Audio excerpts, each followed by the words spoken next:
ready to find out about some new information about the voice entry and Aimu?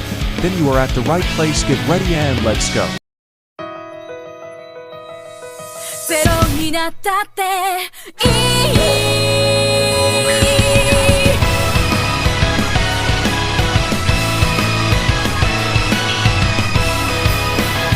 Today the chapter starts off with a cover spread which, by the way, looks amazing. Why do I say that? I mean, look at it. It has the hottest babes we have seen in the series. I mean, excluding the children, of course.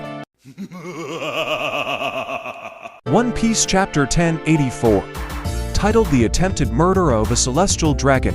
He probably deserves it anyway. The chapter starts off where it left us last week, inside the Pangaea Castle, where Sabo is destroying the castle guards and Bonnie finally arrives and she immediately sees Sabo. They decide to team up since they had the same goal, which is helping Kumar escape from the celestial dragons. Sabo hands the keys to the cells to Karasu, telling him to tell Morley to get Kumar and the others off the island, as he would soon follow. He then asked Bonnie where she would be heading to. She replies by saying she would be going to Egghead. Sabo then grabs her and jumps to the roof, hiding from the guards, from which he then escapes the castle, jumping out of a window, which is on the 3rd floor. Say, hold up, wait a minute, something ain't right. We then transition to King Cobra's talk with the 7 elders, where we find out some very interesting things about the voice entry and the Alabasta Kingdom. He then explains why it is that the throne is empty. He starts by saying that at the time there was 20 monarchs who came together to found the start of the celestial dragons. They then vowed to each other by embedding their swords in the ground encircling the throne, saying none of them would sit on the throne, and that they would all be in charge of ruling the world. But Nefertari, who was one of the monarchs and also the queen of the Arabasta Kingdom, opposed the idea of becoming a celestial dragon and chose to return to reign in the kingdom of Arabasta.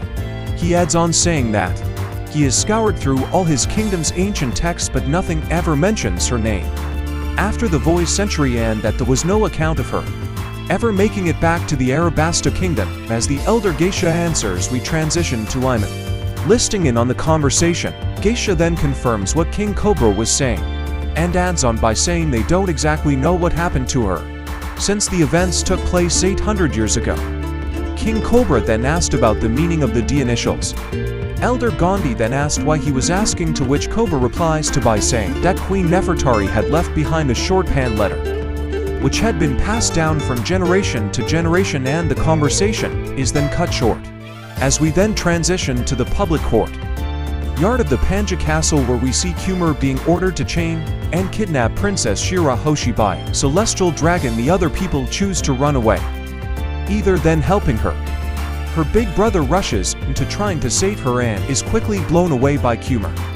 Princess Rebecca with part of the Strawat fleet crew came rushing over, saying he could not attack a celestial dragon and that he showed them since they are pirates and they could run away without implicating a nation. Miasgard and Leo then quickly rush in and smash the celestial dragon with a lightning kick, quoted with Hockey leaving him half dead. During the commotion, Morley pops up from the ground, capturing Kumar and escaping with him and the rest of the revolutionaries. We then transition back to the conversation of King Cobra and the elders, as we see Aimu revealing themselves as they sit on the vacant throne, ending the chapter off.